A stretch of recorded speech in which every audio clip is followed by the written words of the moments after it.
people that are peaceful have been given the opportunity to leave through our announcements, time and time again, over and over again. And the people that choose to stay, in my view, are complicit in the overall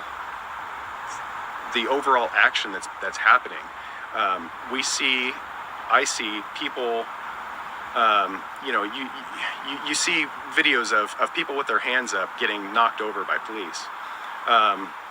That's just a snippet of what's happening. Those same people are the ones throwing rocks and bottles. Those are the same people that are throwing, mortars at us. And they're trying to get that clip that shows us doing something,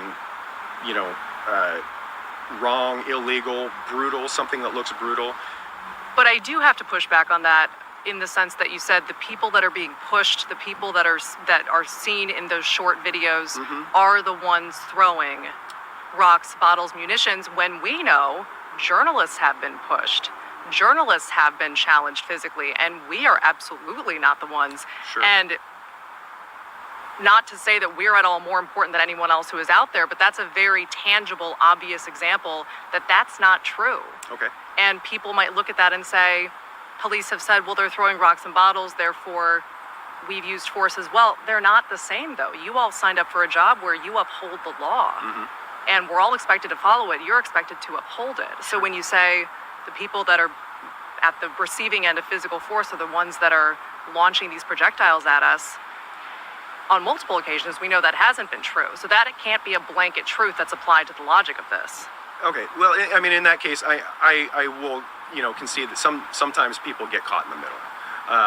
And that, that statement, I wasn't trying to make a blanket statement, but, I walk back to where I said the people that choose to stay are complicit in this.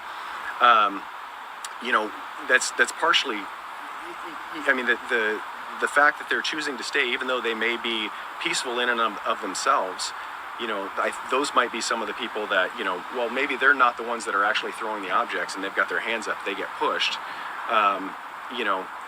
People get caught up in the middle when, stuff is going on back behind them and we make a push. It's really difficult to tell out there, who is who and who's responsible for what, just amidst this chaotic event.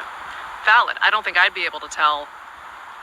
But then someone might say, well, let's walk that a step forward and say that force shouldn't be used against people if you can't be sure that they're the ones that are being aggressive toward you.